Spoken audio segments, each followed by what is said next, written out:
Наверное, нет на Земле человека, который хотя бы раз в жизни не был очарован величием и красотой звездного неба, и кого до глубины души не потрясла бы головокружительная тайна мироздания. Кто мы, откуда и куда идем? Эти вопросы, безусловно, волновали человека не однажды, и не только вчера, но и 2 и 3 тысячи лет назад. А еще более, наверное, волнуют сегодня, ибо именно теперь настало время, когда человечеству уже жизненно необходимо найти ответы на эти вопросы и осознать свое происхождение и предназначение, изучить свои корни и понять суть своего пребывания на Земле. Так кто же мы и откуда? Сведения о великих и загадочных цивилизациях прошлого опровергают существовавшие в нашу эпоху теории о происхождении человека. Одно за другим открытия в области археологии ломают навязанные стереотипы и заставляют расширять узкий кругозор трехмерного бытия и материалистических воззрений. В то время как академическая наука все еще продолжает опираться лишь на письменные источники, начиная с отца истории Геродота, и упорно продолжает искать земное объяснение построению таких необъяснимых с точки зрения возможностей современного человечества величественных мегалитических сооружений и городов, как Аркаим, Мачу-Пикчу, Стоунхендж, Ньюгрейндж и многого другого. Между тем, на огромных просторах Евразии и других континентов находят одни и те же символы – круги, лабиринты, свастики, кресты, треугольники и другие древние знаки, которые, к удивлению, встречаются и в культуре некоторых современных народов. Может ли это быть случайным совпадением? Или надо говорить о существовании единого источника, единой идеологической основы, зашифрованной в символах древними народами, посвященными тайнам мироздания? К таким народам, безусловно, относятся известные всему миру скифы, сарматы и аланы.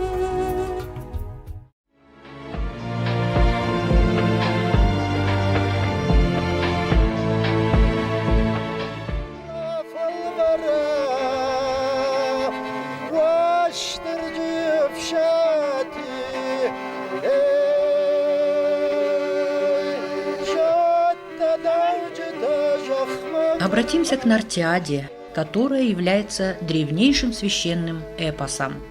Согласно нартовским текстам, предки современных людей белой расы, нарты, скифы, были детьми неба. Скифы Гипербореи создали свою цивилизацию в Арктиде, где был в те времена умеренный климат. После гибели Атлантиды они переселились на современный материк Евразия. По горам, которые тянутся с севера на юг, они спустились в район Урала и около 4000 лет назад основали страну, включающую в себя целую систему городов.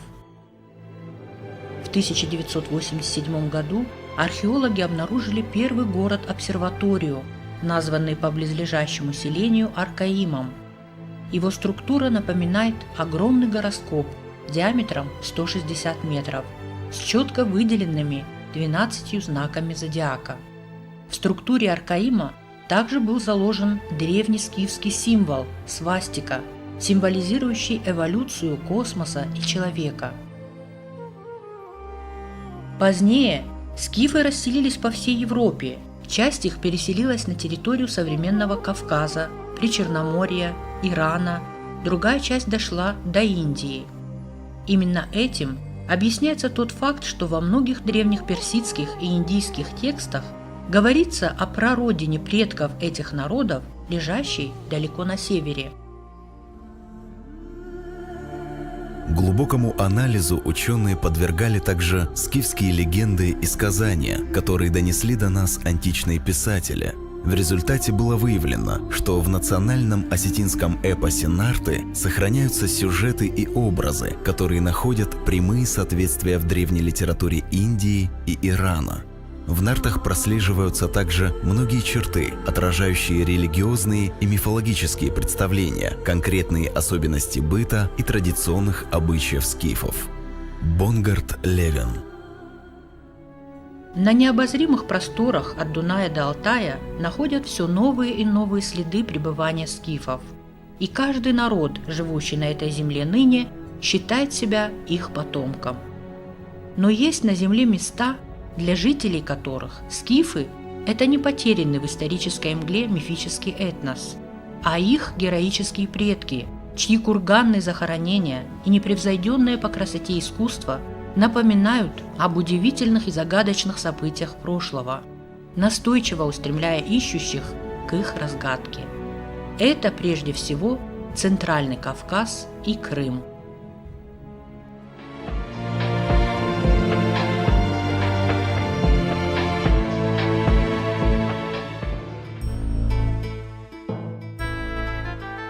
Скифы, как народ, не исчезли бесследно с лица земли.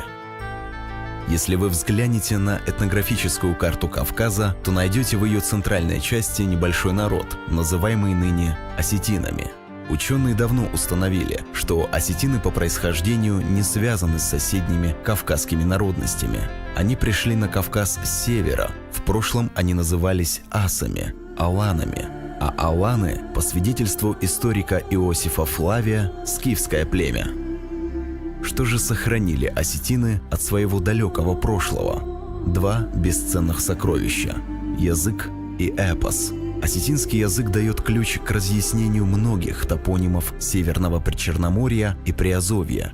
Типичный пример – название реки Дон. Именно в осетинском языке и только в нем слово «Дон» означает «река». У осетин бытует до сих пор монументальный героический эпос. Нартовские сюжеты находят полную аналогию в быте и обычаях скифов, как они описаны у Геродота и других античных авторов.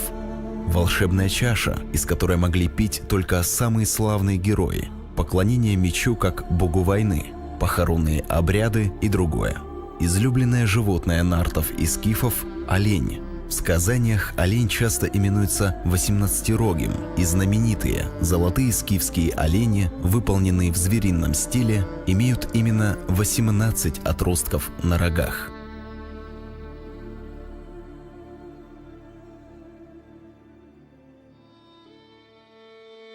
Сказания о нартах хранят множество деталей и сюжетов, совпадающих с описаниями скифских и аланских обычаев, а также названий многих стран и народов, с которыми историческая судьба сводила предков осетин.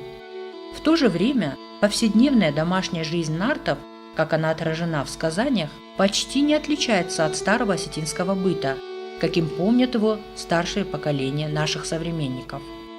Не случайно нартский эпос часто именуют энциклопедией осетинской жизни. Не иначе как чудом нельзя назвать удивительную судьбу сказаний, которые дошли до нашего времени благодаря народным певцам, передававшим их из уст в уста, из поколения в поколение.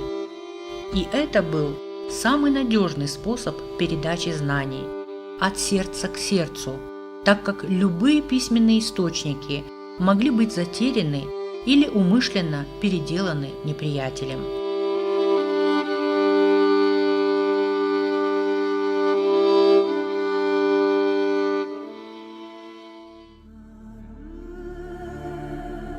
Видный российский ученый Александр Дугин отмечает гигантское значение, которое имеет культура древних скифов для развития мировой цивилизации.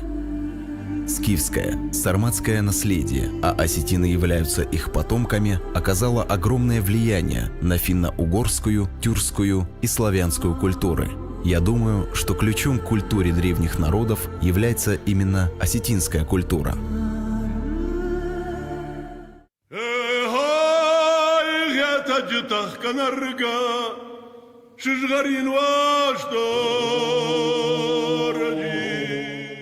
Культовые сооружения нартов, асов, скифов, выстроенные ими высоко в горах Центрального Кавказа, являются символами древних космогонических воззрений их создателей. Расшифровка вложенной в них информации потрясает глубиной содержащегося в них идеологического смысла. Каждый из тысячи ныне известных зуаров имеет свое сакральное таинство и играет определенную роль в структуре единственного в своем роде действующего на протяжении как минимум 4000 лет природного храмового комплекса Осетии. Осетинский народ несет в своей традиции знаки и символы, бывшие когда-то едиными для всего индоевропейского мира. И именно он сумел сохранить в течение самых тяжелых для человечества 3 последних тысячелетий борьбы с тьмой знания древних ариев.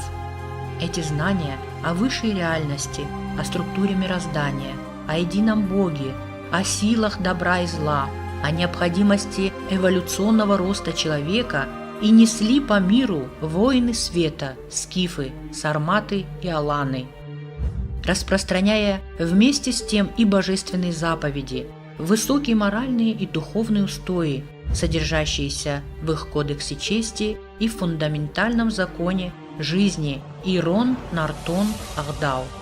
Поэтому асы-учителя и становились для других народов богами и королями, как Один, Будда и Зороастр.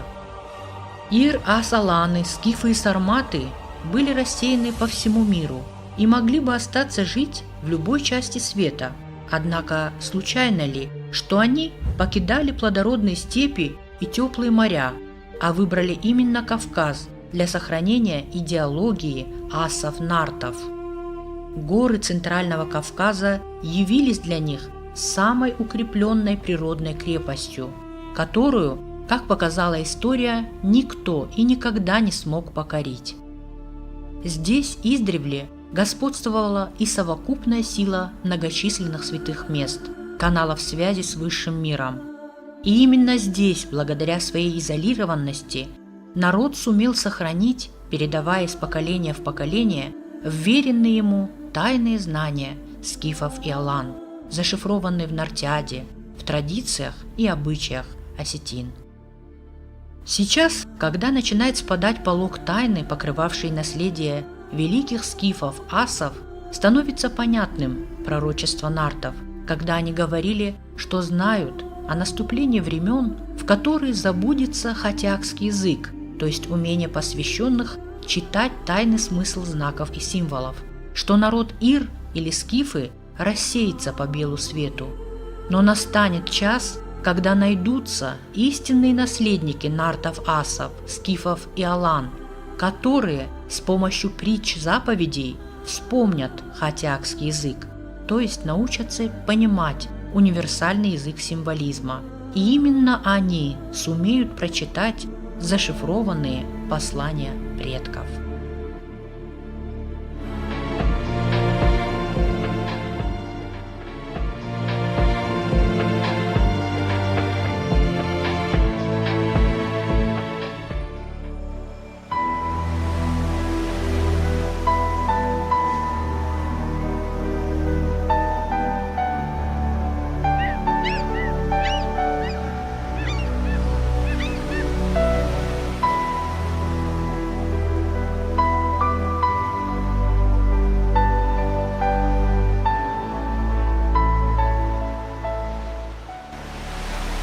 Рассказ о крымской скифии нам хочется начать со слов благодарности в адрес Комитета по охране культурного наследия Автономной Республики Крым, по приглашению которого наша съемочная группа прибыла в Крым и имела возможность снимать места, связанные со скифами и аланами.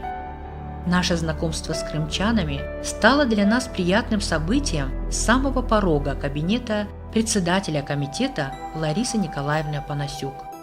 Прежде всего, нас поразила необычная надпись, лежащая на ее рабочем столе, и, безусловно, говорящая об абсолютной неординарности этой миловидной женщины-чиновника. Наше дальнейшее общение подтвердило это первое впечатление. Во многом благодаря именно ей в 2011 году были начаты работы по созданию историко-археологического заповедника на месте древней столицы царских скифов Неаполя Скифского. Крым вообще это удивительное место. Это не только горы, море, солнце, уникальная природа, но это еще богатейшая история, связанная с многочисленными народами, этносами, каждый из которых оставил свой колорит, свои особенности, свою частичку своей культуры на нашем полуострове. Одна из страниц истории – это связано со скифами, аланами.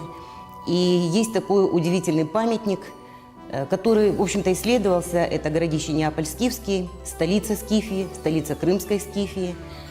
Он очень хорошо сохранился. Исследования проводились, неплановые, в 20-30-е годы XVIII века. Потом в 1945-1959 году проводились большие исследования, в результате которых удалось очень много узнать об истории скифов, аланов, и очень много находок было найдено. К сожалению, до 2011 года Неаполь был заброшен. Там, по сути, находилась городская свалка. И по решению правительства Совета министров Автономной Республики Крым решили создать историко-культурный заповедник Неаполь-Скифский. Выделены были определенные средства из нашего бюджета, крымского бюджета, на исследования дальнейшие, на восстановление башни мавзолея Скилура. Я думаю, что этот проект не одного дня, на многие десятилетия, а может быть и столетия. Самое главное – это осознание того, что мы работаем на будущее. Мы связываем между собой разные народы. И вот ваш визит, мы очень благодарны, что вы к нам приехали и сможете у себя на родине рассказать о том, что и в Крыму, в далеком, в общем-то, Крыму, берегут, ценят историю скифов, популяризируют тот памятник, который, в общем-то, является уникальным не только в масштабах нашего государства, но я думаю, что и в масштабах всего мира. Это наследие мирового значения, это наследие планетарного значения. Сейчас я обращусь и к жителям Республики Алания, потому что это наследие наше общее, ведь вы – это прямые потомки скифов, воинов, прекрасных людей.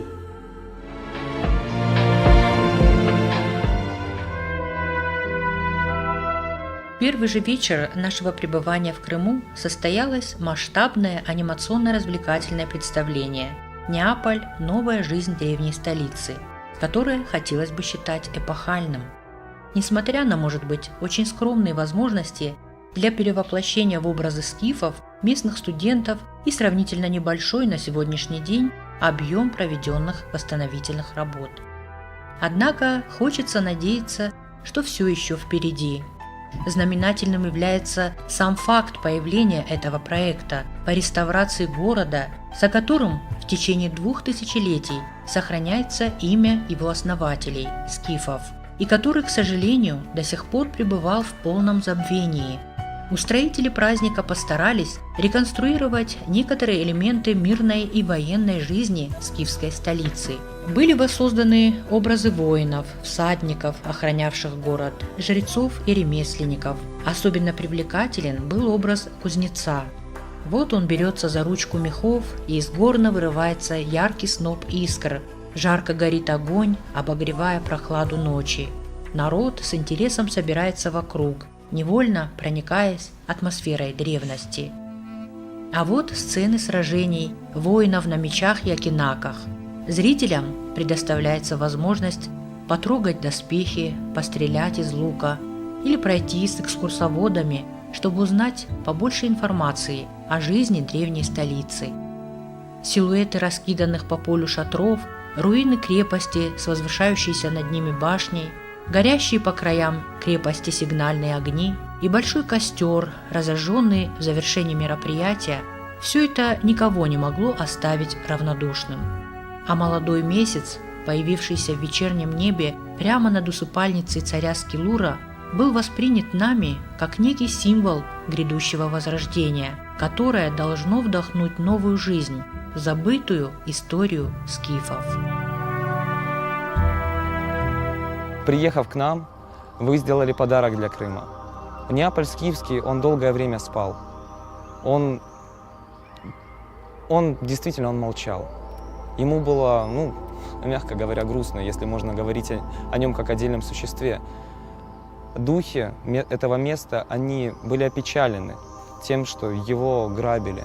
Его много раз разграбляли, к нему относились с вандализмом. И до сих пор, на самом деле, к нему относятся без должного уважения. Но то, что вы сделали, оно раскрыло место.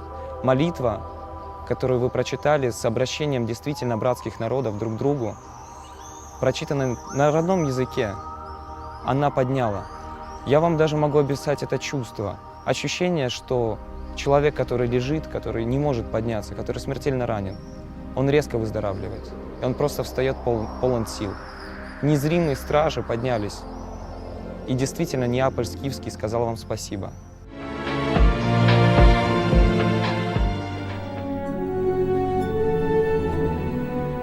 Как же протекала жизнь в древней скифской столице, просуществовавшей почти 700 лет?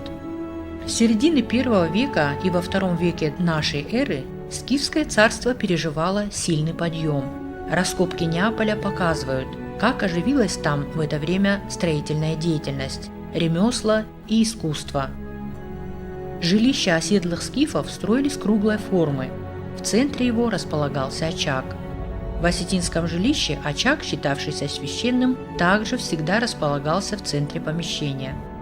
Хлеб хранился в глубоких ямах, сокрытых сверху камнями. Скифский способ хранения зерна был унаследован аланами, он отмечался также у осетин. Будучи отличными воинами, скифы имели большой набор совершенного по тем временам оружия. Лук и стрелы были их основным оружием. В Скифии изготавливались исключительно трехгранные наконечники стрел, и объяснение этому можно найти в идеологии осетин. Геродот и Страбон отмечали, что скифы являются самым умнейшим, справедливым и высоконравственным народом. Если они едины, то ни одна страна не может противостоять им. Самое сенсационное открытие на Неаполе-Скифском было сделано в 1946 году, когда при раскопках Западной башни наткнулись на человеческие кости, начали это место изучать и в конце концов в результате почти трехмесячной такой очень кропотливой работы обнаружили захоронение целого царского рода. То есть это было 74 костяка, 4 конских захоронения, это все было во много ярусов. И в конце, то есть уже под всеми этими захоронениями, обнаружилась главная гробница каменная, которая содержала останки взрослого человека, мужчины, возраста примерно 45-50 лет, с очень таким необычно богатым набором оружия. Там был найден железный шлем, железный меч, наконечники копий, стрел и порядка 800 золотых украшений мелких, которые украшали и его одежду, и какие-то знаки царской власти. Вот. Ну и по черепу, который был найден в этой гробнице, была сделана реконструкция тогда известным советским антропологом Герасимовым, который воссоздал лицо по черепу, и стала, такая версия родилась, что это был знаменитый царь Скилур, который известен по письменным источникам. Вот, и, собственно, эта гробница ему принадлежала. Но вот это здание, оно относительно современное, оно было построено в 80-е годы 20 века и закончено в 89 году. И оно было создано как такой одновременно и музейный павильон, и место, которое должно было предохранять остатки царской гробницы, гробницы Скилура, от разрушения. Но, к сожалению, вот оно было в свое время полностью сдано под ключ. Тут были окна, двери, галерея внутри была, очень все было красиво, но потом наступило 20 лет забвения и запустения, и оно превратилось вот в такую заброшенную постройку. Вот. И вот в 2011 году мы приступили уже заново к обновлению этого всего и к созданию нового заповедника, в который она теперь вошла. Недалеко от мавзолея царя Скилура в 1999 году была найдена плита с греческой надписью, свидетельствующая о том, что в этом месте был похоронен знаменитый царь Скифии Аргот. Вот эта часть, которая сейчас сохранилась. Здесь была как раз эта гробница устроена, а выше была постройка наземная, вот в виде греческого храма.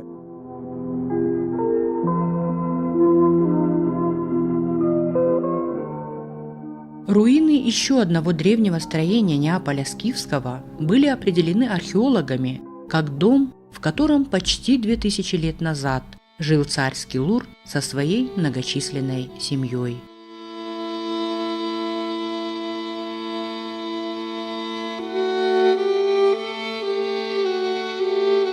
Но это самая фундаментальная постройка не только Неаполя Скифского, но пока нам более крупных сооружений неизвестно на территории Крымской Скифии. Это мегарон, который достигал размеров 25 метров в длину, 10 метров в ширину. Основание стен было почти 1,5 метра у него. И судя по этим параметрам, постройка достигала высоту примерно 8 метров, была двухэтажной. Нижний этаж ее состоял из длинного такого зала, который по центру находился очень большой красивый очаг. Стояло 2 ряда столбов деревянных. И стены, по крайней мере одна из стен, была украшена цветной фресковой росписью.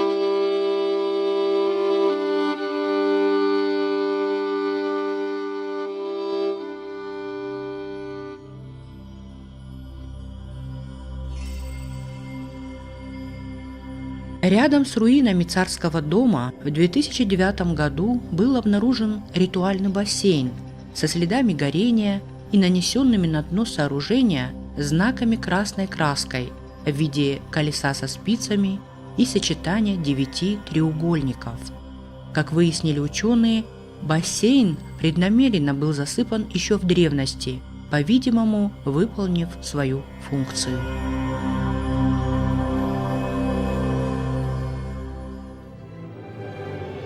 Загадочные знаки на дне ритуального бассейна в Неаполе-Скифском, как и многие-многие древние символы и артефакты, ждут своих исследователей, которые сумеют расшифровать таинственные послания, оставленные легендарными скифами для потомков.